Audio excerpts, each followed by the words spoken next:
I know how this game plays, right? If I 3-bet here to 900K or a million, the VIP is going to call, obviously. Tom's going to call, because Tom always calls. And the other guy's probably going to call too. And the VIP and Tom are very deep. They're playing like at least 10 million deep. So they're going to call with any two cards.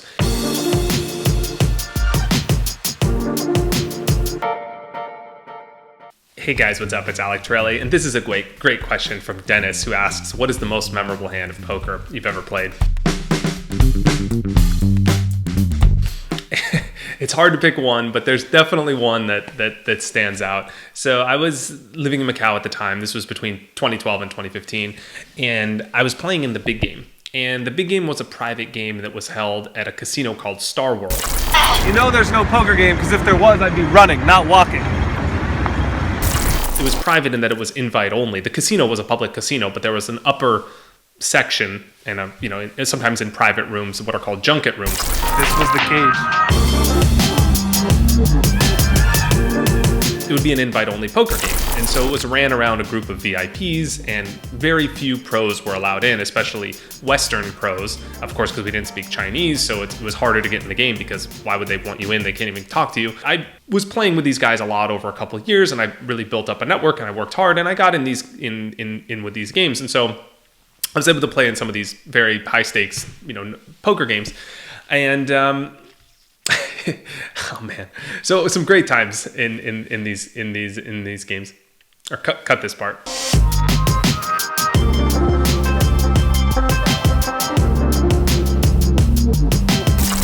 So one day in particular, I'm playing in the big game, and I usually set a 3 buy-in stop loss. And the game is huge. So we're playing 10K, 20K, 40K Hong Kong dollars. And to get to US dollars, you divide by 7.76. So just to keep it simple, the big blind is about 6K. So it's a huge game. And I set a 3 buy-in stop loss for obvious reasons, and I hit my stop loss this day. So we got good news and bad news. The bad news is that I lost this session. I played a really tough hand, actually 2 tough hands, and I just found myself in spots where my opponents had the top of their range. So I hit my stop loss this day. Really nothing went right. It was a total disaster.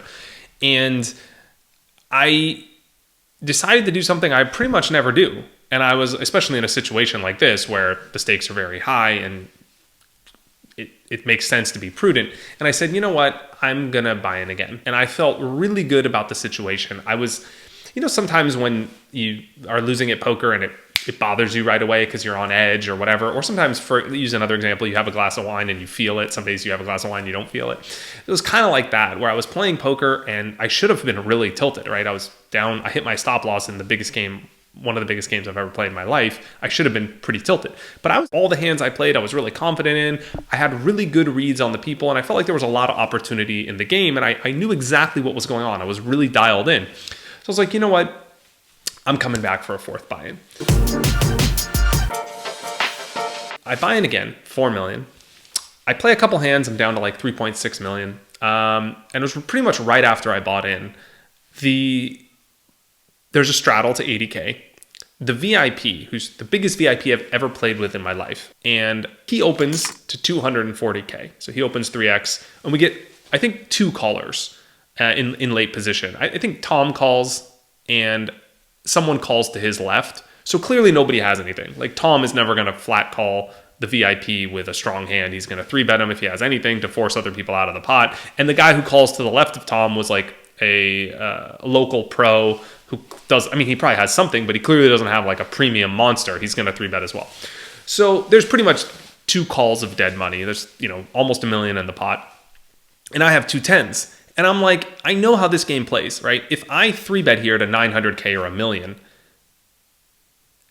the VIP is going to call, obviously. Tom's going to call, because Tom always calls. And the other guy's probably going to call too. And the VIP and Tom are very deep. They're playing like at least 10 million deep. So they're going to call with any 2 cards. So I can't afford to go 4 ways to the flop with 10s and then, let all of them realize their equity. So I'm like, the only way to play this hand is just to jam. I just need people to fold. I could pick up $1 million and like chip my way back up, right? I need to play a lower variance style here.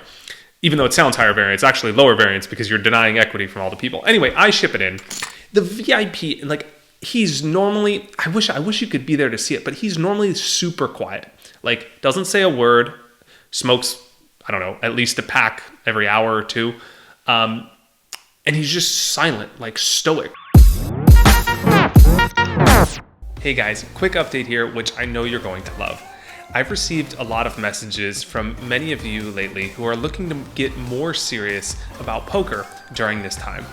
I believe it would be a great time to host a private mastermind where participants like yourself will get access to my flagship course that will help turn poker into a profitable side hustle or a full-time endeavor. It's called Win 2K because the goal of the program is to help you do just that, win 2K per month playing poker. The program will last 8 weeks and I'll be with you every step of the way. I'll be meeting with the group for our mastermind calls to walk you through the program and ensure you're getting results. We'll also have a private Facebook and Slack channel where you can chat with me on a daily basis, as well as the other members of the group. Lastly, each one of you will get to work with me privately as well, where I'll be doing a deep dive into your poker game and ironing out any kinks to help you reach that next level. This is a paid mastermind, spots are limited, and it's on an application basis only. If you're interested in joining, simply apply at the link below. Fill out the questionnaire, and if it sounds like a good fit, I or someone from my team will get in touch with you personally. We promise to read every application, and I look forward to getting to know you and working together. Let's make it happen. Anyway, he stands up, and he never moves. He stands up like Phil Hellmuth does when he has two aces. And he literally picks up the blocks of chips he has, which, each one of those plaques is 100K. So there's a stack of plaques he has that are like all along the table.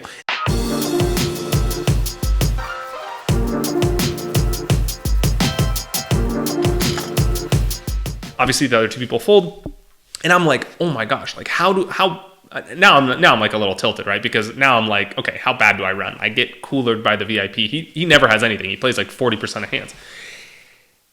And he turns over the Jack-7 suited. And I'm like, holy shit, he actually just wants to give me money. I literally thought that he just felt bad for me because he just saw that I kept losing and I lost a lot to him. And I think he just wanted to gamble with me because he knew I had something. I'm never going to shove there without a strong hand. Like tens is like the worst hand I have.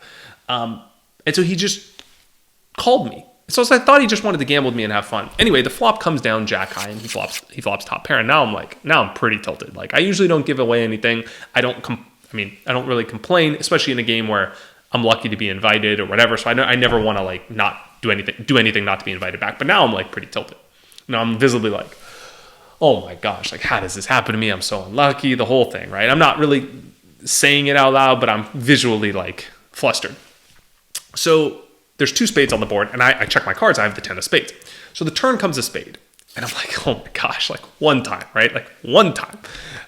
So I turn to my wife, who's, bless her heart, she's the most supportive in the world. She's always with me there in the big game, always sweating me. She stays up 24 hours with me. And we're a team. We ride the whole thing together.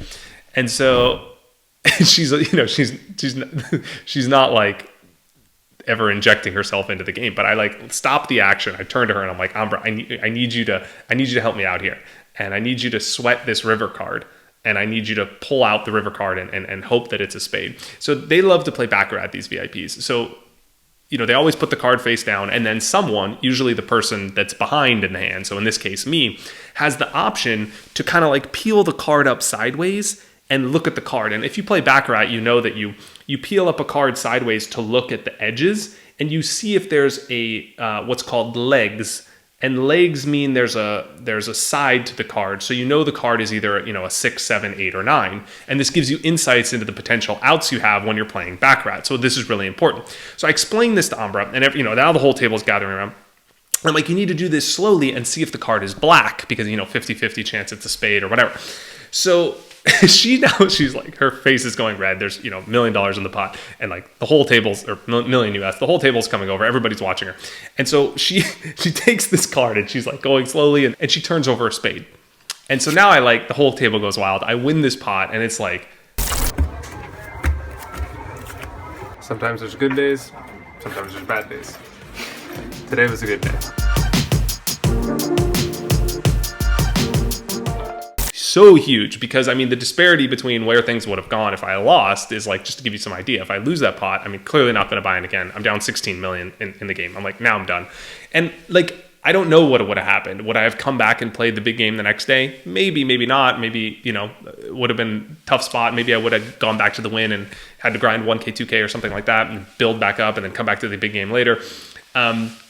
So it would have been bad. But instead I won. And so now I have, you know, 7 million in front of me. And I don't know if I came back to win that day. I actually don't remember. But I remember that I came back. I don't know if I came back and I was a winner or I came back and I lost a little bit, which felt like a huge win. You know, the sensation when you're stuck a lot and then you lose a little bit, you feel like better than when you won. So I had that sensation. And then now I kind of had momentum. And after that, I went on this massive upswing.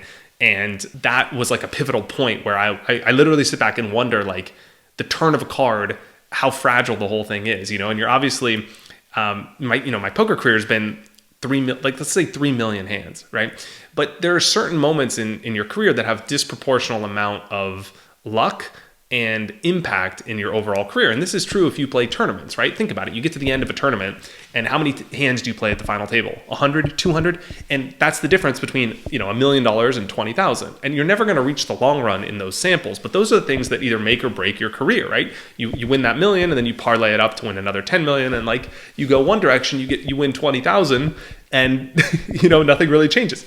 So I think about that in my career. And this is one of those, you know, fork in the road moments where it could have gone either way. Of course, I had many of those, and sometimes I'm on the right side, I think more than my fair share.